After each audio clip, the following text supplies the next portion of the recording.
Yo, it's your boy Cassius Jay, jumping off the porch with Dirty Glove Bouncers. You dig?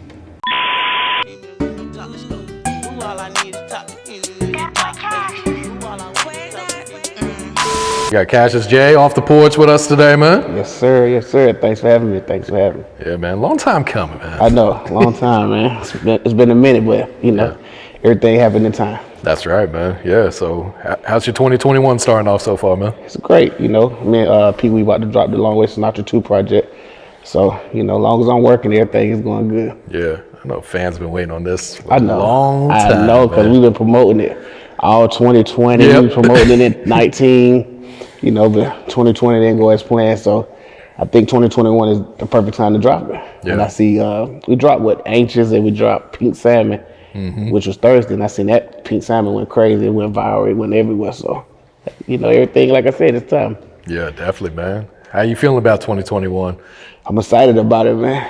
Just all the bull crap we went through in 2020, just to start fresh. I'm excited about it. Just ready to see what's gonna happen in 2021. Yeah. Ready to see. I'm excited though. Yeah. Set any goals for yourself for this year? Nah, not really. I don't really try to set goals. I just try to hustle, work, grind. I try to just stay straight. I ain't set no goals. I feel like I've achieved a lot of my goals. So right now it's just about family, keeping my family safe, my little kids and stuff. That's Okay. I guess if I got any goals, it's to make sure my kids straight. That's it. There it I is. ain't really got no goals right now. Just make sure they straight of all this hard work Pops don't put in. Yeah. You dig? That's the most important thing. That's the man. most It's all important about thing. family at the end of the day, you know? Right. Yeah. So personally, how was 2020 for you? You know, I know for the world it was pretty fucked up. But Man, for 2020 personally- was the worst year ever because I lost I'm a musician. So my uncle, of course everybody know I came from the church background. So my uncle was the bishop at the church where I started playing at.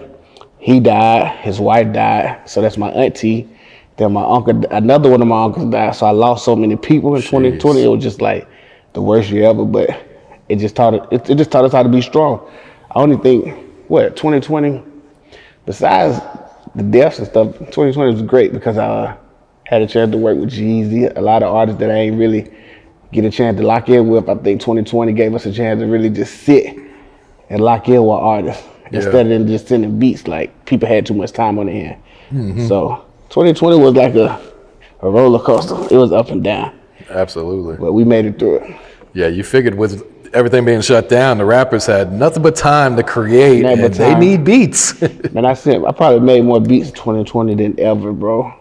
So that's why I said 2020 was a roller coaster. It started all messed up, but it ended well. So, Yeah, you know, just glad to be out of it. absolutely, man. Yeah, when you know you're dealing with so much loss, does that kind of like uninspire you creatively, or does it kind of just motivate you to want to go even harder for their name? It motivated me to go harder. Anything negative always gave me a push.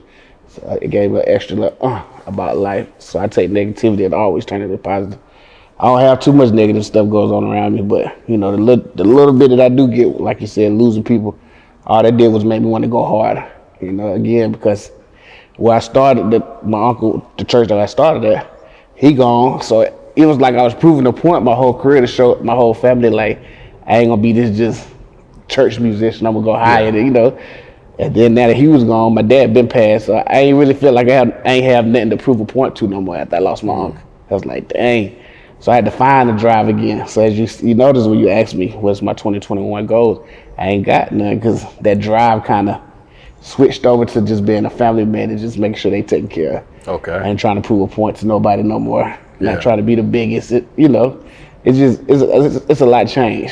I guess that comes with maturity too. So Yeah, absolutely. you know, Man. 2021, it was a rough year, boy. I'm just glad we out of it. Yeah, definitely. So how old were you when you first started playing the church? I was 15 years old. Okay. 15. Yeah. And that was the best thing ever because I was a little troublemaker. So class clown, always fighting, always trying to, you know, bully it. But when my daddy introduced me to that piano, it changed my life forever. Is that what you started on the piano? Piano, yep, that's what I Okay. learned. Yep, that's really the only instrument I play is the piano. Yeah. So I've been doing that ever since. So did he teach you how to play, or kind of you I learned teach by yourself? ear. I learned by ear. Just hung around a lot of great musicians. I just sat under them, watched them, and picked it up. and practice hard. I used to practice like 8 hours a day. Oh shit. Yeah. You was committed. I was committed. Same shit with producing, you know. When I started producing, I used to make beats for like 8 hours. Me and my boy Al Newt talk about it all the time. I used to get up at 10 o'clock, and I used to make beats from 10 to like 5, 10 to like 7 in the evening, just nothing but beats, until I got it to where it started sounding like something. Yeah. So I always put a lot of time into something when I'm dedicated to it. Okay. So how old were you when you first started, go from just playing the piano to trying to make some beats? Ooh, I went from playing the piano to, I didn't start making beats till I was like 24, That's 25, crazy. 26. By that time I had to make Zaytoven, so he the one put me in the game. So I had my first placement around, I'd say 20, 25, my first placement. So That's wild, because I interviewed some producers and I started making beats when I was 12, just messing around and stuff like that. I never even tried to even make music until 25, about 24, 25. I wouldn't even try. I was too busy trying to study it, to understand it. A lot of people, I wanted the musicians, I can hear something, you can play me something right now. I can tell you what key is in, what note they play, what chords they play. I studied music, jazz, classical, I studied it. So then when I felt like I had done kind of overcame trying to figure it out, that's when I started producing. Yeah. So yeah, I ain't started producing till I was 25, I know. Cause I got my first placement with Justin Bieber. Okay. Fa La La, that was 2012. Yeah. So yeah.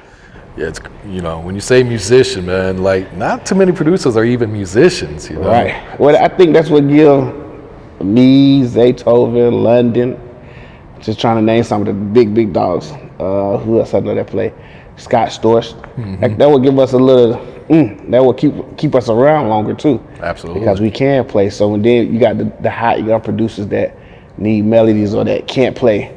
They can do the drums and they always call, hey man, come in and lay the melodies or come in and collab with me and do stuff. So it keep us going, keep our career going longevity. Yeah. You went on tour with The Dream, is that right? Yeah, I was on tour with The Dream. I played keys with The Dream. Okay. Wow, man. We did that. I did that for 2 years. 2 years, really? Went across seas, went to, London? Yeah. For the Wireless Fest. The Dream kind of introduced me to a lot of other people.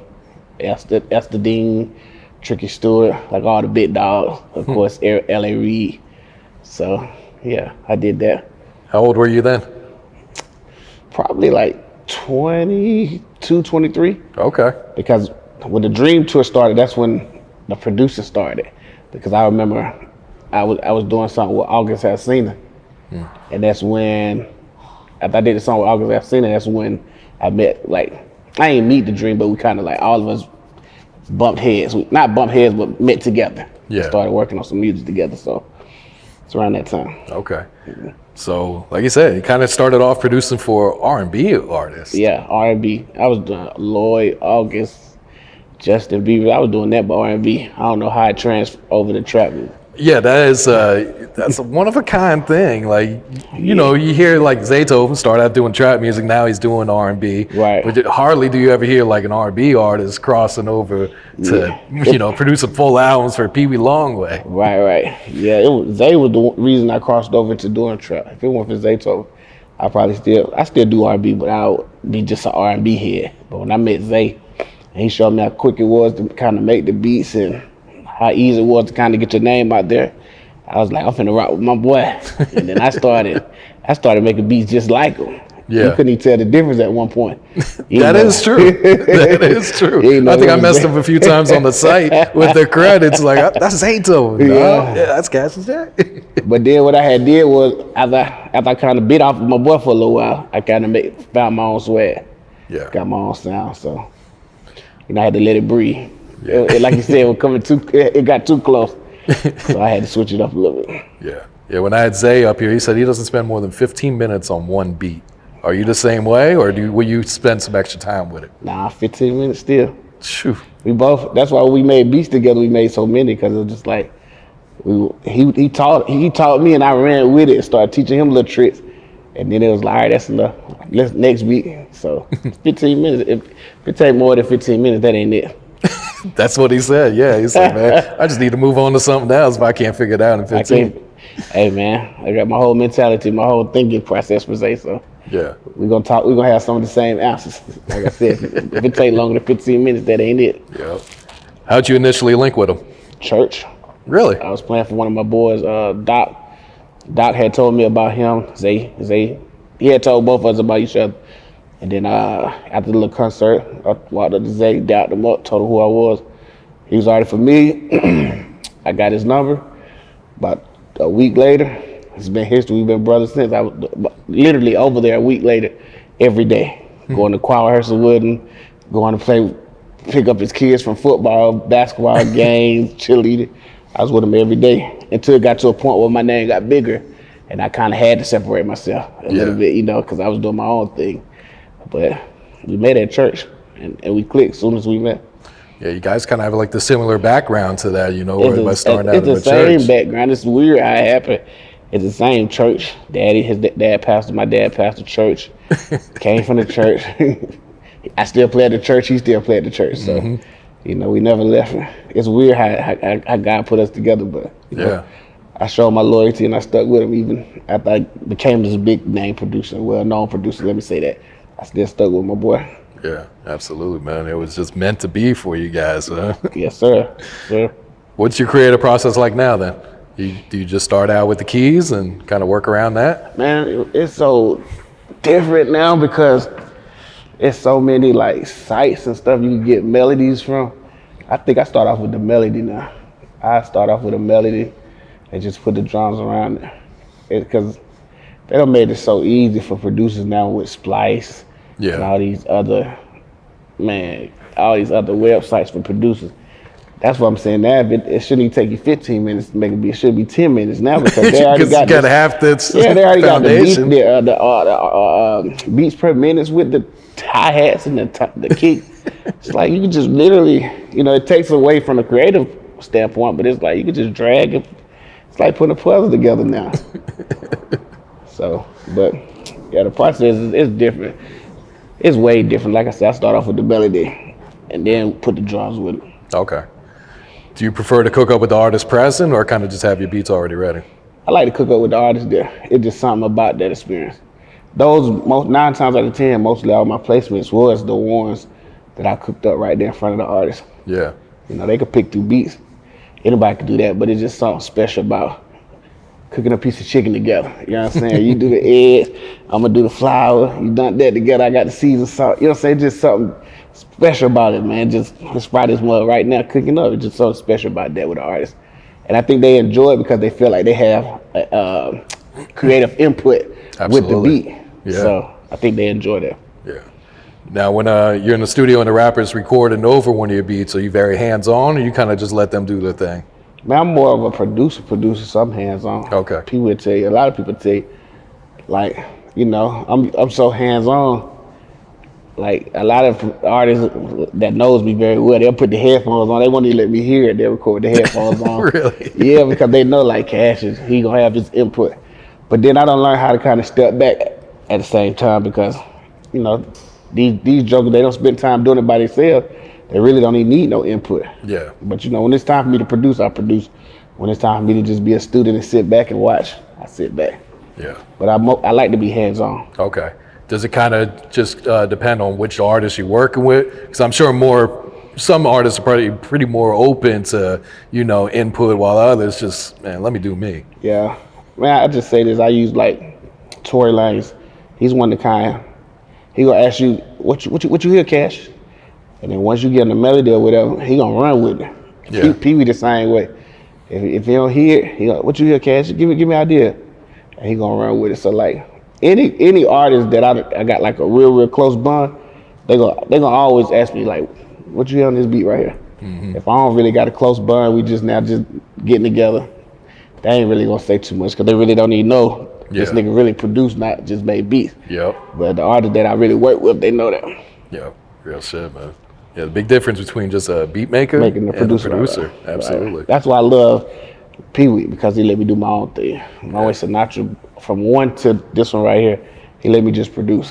He do his thing and I go put the verses together, cut up stuff, make hooks out of verse, make a verse it might be something he said in the verse. I make that the hook. Sometimes he just let me do my thing.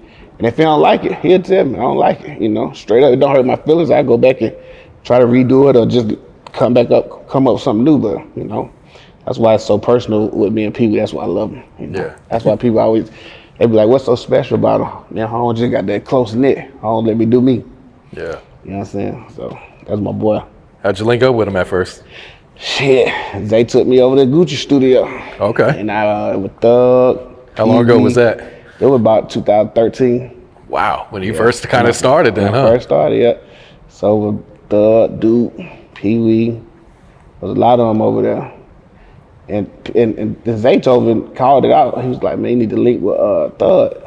I thought I'm gonna link with him. So I remember we went to Club Crucial. I ain't from the west side, from the east side. So we been on the west side. I was like, whoa, I don't even belong over here, but I'm gonna go over here just so I can get this connect. I almost like what you were talking about, how you were running around. Yeah. When I first started producing, I was running around. I was in everybody's hood, I don't know no better. So I know I ain't got no bed over here. But I wanted it so bad, so I went on over there. So I'm talking to Thug, and Zay tell me Thug finna be the next thing popping. Thug didn't even have a song. I don't even think he had a song out yet. But they were booking him at Crucial crazy. And then, man, I gave Thug some beats. But somehow, I ended up going back to the studio with Gucci and Peewee was there. And then, I gave Peewee a beat. And him and Thug both rapped on it. But then, I could tell, like, the relationship, me and Peewee were kind of more genuine. It was not genuine. It was more like a jail. And with Thug, was more like, let's do the beats. All right, who else got some beats? But with Peewee, it was more like, Cassius, you got some more beats? Yeah, I like these beats. Yeah, I like some more of these. So give me this. Thug more like, I like your beats. I love your swag. Cool. Done deal, who got some beats? It was just so many producers. C-Note, who got some beats? So I kind of went with who was going with me, at the time, I still work with Thug still to this day, but Peewee, we just kind of like, it was something. We just had a bond at the very beginning. Yeah. So I just kept rocking with it. That was special to me. Because a lot of those producers, like Done Deal and C-Note, Zaytoven, they had a name already. Mm-hmm. So for Peewee to want my beats, they didn't even have a name. It was just like, oh man, shit, I'm rocking with you to the end, cuz what's up? For sure, yeah. So that's how we met. So how long were you guys rocking together before Longway Sinatra, the idea to do Longway Sinatra came about? Man, I was on every Peewee album since I had met him. So running through the lobby. Blue M&M 1, 2, 3. Yep. And if you listen to my stuff on any of them albums, anything that I did with Peewee was different. Mm-hmm. Like it was like we was learning each other then. I was the one like scratching out. I wasn't giving him the normal beats. I give him a remake of Tick Tock and it Don't Stop. Ooh. I was the one that give him a remix. I'll make a trap beat to the remix of that and give it to him, and he'll go crazy on it. So then we started gelling then. Like right then it was like jail. So then I asked him, I was like, man, let's do a whole mixtape. I didn't know that everybody's gonna start doing it. I was kind of like ahead of the time, but because I was the underdog, of course it got looked over. But I didn't know Metro was gonna do one with 21 and Zay was gonna do one with all those people, Future. So I was like, oh shit. It looked like I'm doing what they doing. I already had no thought of the idea, but by the time we was able to push it out, it was not too late, but it was later on. But it's just like everything we did was just different. And still to this day on Longway Sinatra 2, you're gonna hear some remakes of stuff that you know. Okay. But it's just like, me and him did it. And it's like, whoa, like how the hell they pulled that off? And one of my favorite ones is, I wonder if Heaven got to get her. I got to go ahead and let y'all know that. Really? Oh man. The Tupac? The Tupac. This nigga Peewee went so crazy. And that's another one of the ones I made the beat on spot with her. Okay. So it's just genuine. So, yeah. That's it. How'd you guys come up with the name Longway Sinatra? Man, I used to call myself Trap Sinatra. Okay. And I'm a fan of Frank Sinatra. So I came, when it was time to make the name of the thing, I came up with Longway Sinatra. But I think Peewee kind of didn't know that I was calling myself Trap Sinatra. So I think he thought like Longway Sinatra. He was Sinatra. So look, you know, when you doing stuff, you don't want to correct them. It's just like, hey man, that what you say? That what we doing? You know, you Longway Sinatra, and I stay Trap Sinatra. So that's how it came from. He was Longway, and I was Trap. So if you go back and look, I put out Trap Sinatra before we put out Longway Sinatra. Yeah, I remember that. Yep. So you'll see it like, well, hey, he said he was Longway Sinatra. Hey, Doc, you right. I ain't finna argue with you because I want to put the album out. Yeah. So it was funny because he was like, Longway Sinatra. I was like, dang. He done took the whole Took my name. I guess I'm gonna stick with Trap Sinatra, but I love Peewee, man. I love that boy, man. And I love that man because look, man, that man gonna let you shine. He gonna scream your name out 1,000,000 times. Oh yeah. He gonna make it seem like you just the biggest thing popping. I love Peewee for that, man. So, you know, I stuck close with him, man. That's how we came up with the name, though. Okay. To the subject. Longway, and I was Trap Sinatra. We put them both together. Yeah. They got Longway Sinatra. Yeah. So part 2, man. What should fans expect? You mentioned a couple remakes. Ooh, man, we got Lil Baby on the album. That's another one. I took him the beat. Lil Baby took him the beat. I ain't played number one song. He was like, "Let me hear what you Longway working on." As soon as I played the first one, he jumped on it. I didn't even know him and Peewee had a relationship like they already did. Because again, I was in the streets, you know, I'm a church boy. They did their thing. So you got Baby on there. I connected Black Youngster with Peewee. We got Jazze Pha. We took it all the way back. We got Fizzle on there. Okay. We got Lil Yachty, T Grizzly. Who else? Who else we got on there? We got Yikes from MPA on there. We got a lot of Wicked. We got a lot of. We did our thing on this album, man. I was trying to put Thug and Gucci on it, but time didn't. We didn't have enough time with all the stuff that was going on in 2020, so I just left it alone to what we had. The album been done though for a whole year. I know you guys been talking about it, just teasing fans. And then I think it was supposed to drop last month on his birthday or something. It was supposed to drop. At first, it was supposed to drop August of 2020. Then that shit went from December to the 11th. Now it's in January, but we in January, so I don't know, man. I thought is the date not set? I thought it was set. I don't. If whatever Empire and Longway Sinatra said, I don't know. I'm just letting them do now. I'm standing out the way. Cause look, I don't lie so many times. I said December 22nd. It did not drop. So you know, we gotta ask Peewee. We might have to call him on FaceTime. When did that drop? But it's supposed to drop for real Monday. January. Okay. I was told January 11th. So, okay. But I know how Gazzy move, man. Gazzy he's a probably one on a Friday. Yeah, he'll probably drop it on a Friday. You know, because certain days, as a producer and a music artist, I'm gonna say this: certain days streaming is better on certain days than it is on others. So Gazzy is the marketing genius. Yep. He know what he's doing, so it's coming though, as you see. Oh yeah, it's already on iTunes, so it's pre-order. Yep. So got 2 singles out. Yeah, so 2 singles definitely coming. They got ain't no turning back at this point. Ain't no turning back. It definitely, and then all the track list is already there. Okay. So it's definitely dropping. Yeah. No, that's so we crossing our fingers for January. Okay. You know? Absolutely, man. All right, so man, I had to count them 4 placements on Jeezy's album. Yeah. 4? Was it 4? Yeah, 4 on Jeezy album. Yep. How'd you pull that off? We locked in. It really was.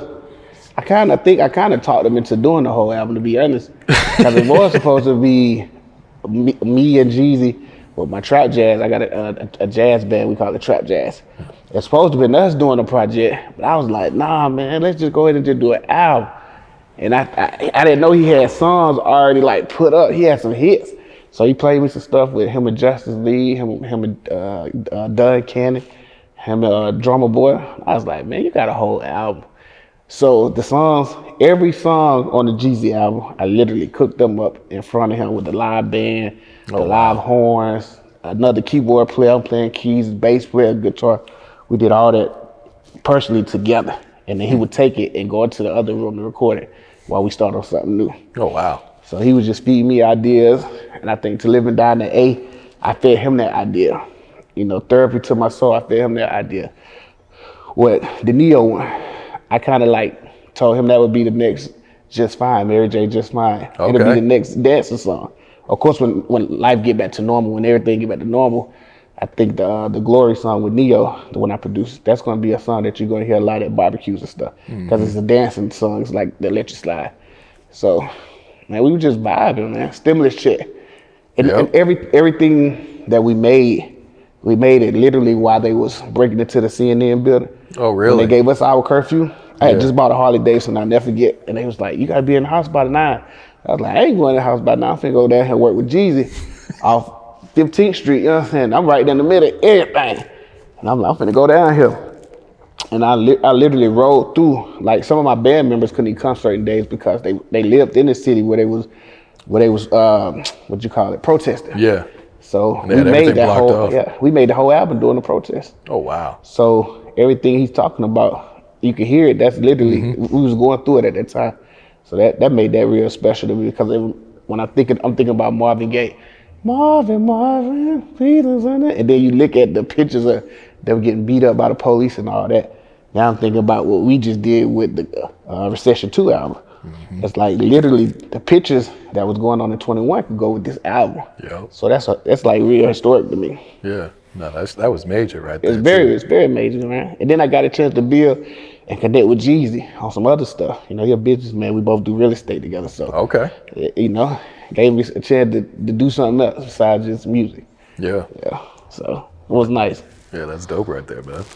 Yeah, and talk to us about your relationship with Jazze Pha, man. I know you guys. Jazze Pha, man, one of the first guys again would say that I met when I first started this game. Oh, Fizzle.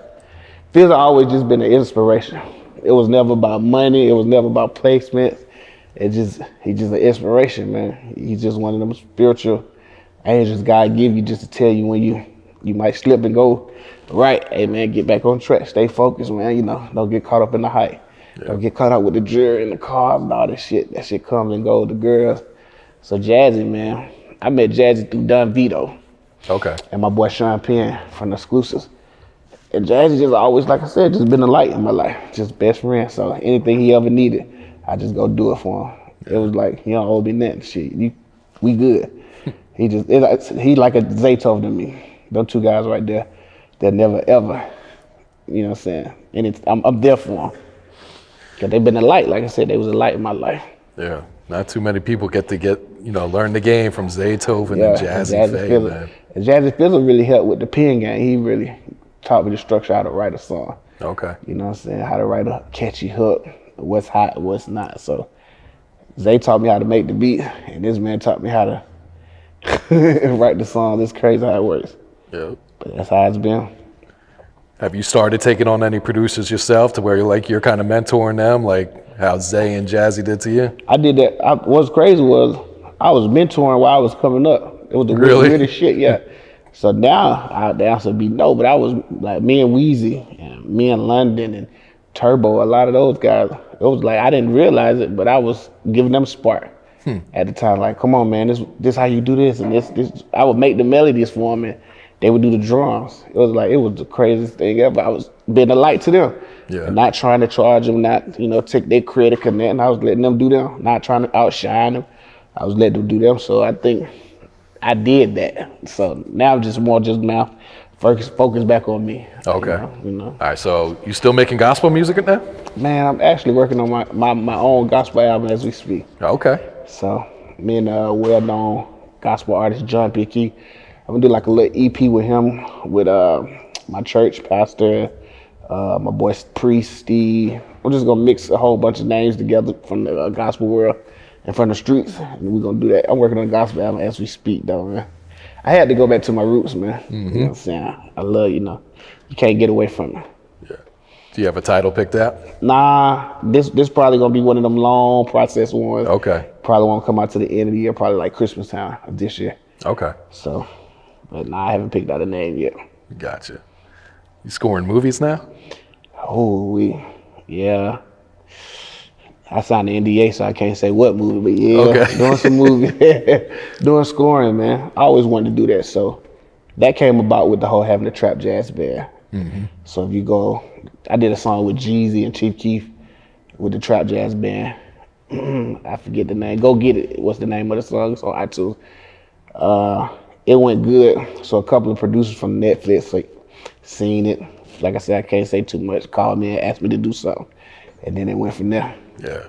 Is that a challenge, or does that just come natural to you too? It's man? natural because it's just playing worship music. I would call it church worship music, or you just playing. You know, when it's excited, you put excited beats to it. So it's like it's natural because I don't watch DJ Pooh do it with Ice Cube on Friday. Okay. And a lot of already there yet. You know, I do research. I go study. So I'm never just gonna walk in and dive in straight head first. Before I do anything, I'm looking or watching or, you know, I'm very observant. So observant. So basically what I did was I went and did my research before I even took on the challenge.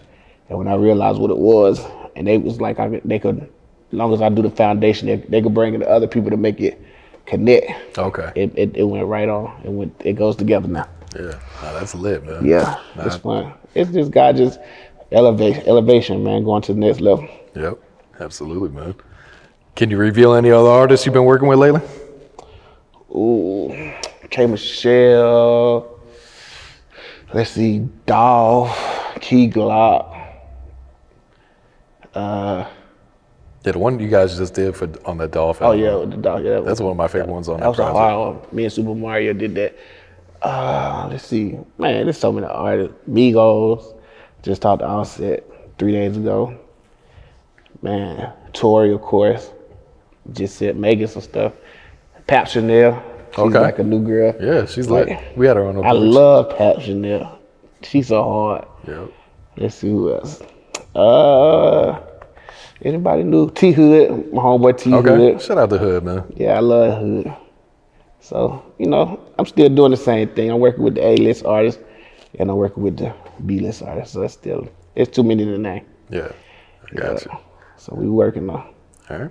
Any last words or shout outs before we wrap it up? Man, shout out to Dirty Glove Bastards and shout out to my boy Bankroll Fresh. Rest in peace. I love you. So. That's it. All I need is